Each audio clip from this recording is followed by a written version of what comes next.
Did you know energy traders once shut down California's power grid just to make money?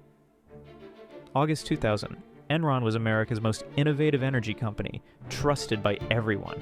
But inside their Houston offices, traders were playing a deadly game.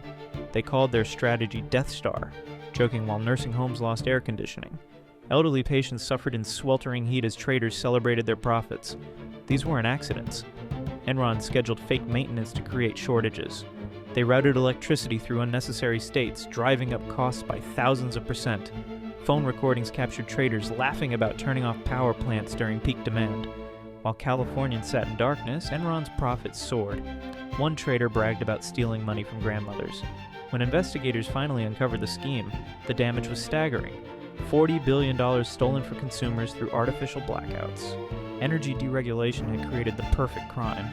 Basic human needs became a weapon for corporate greed.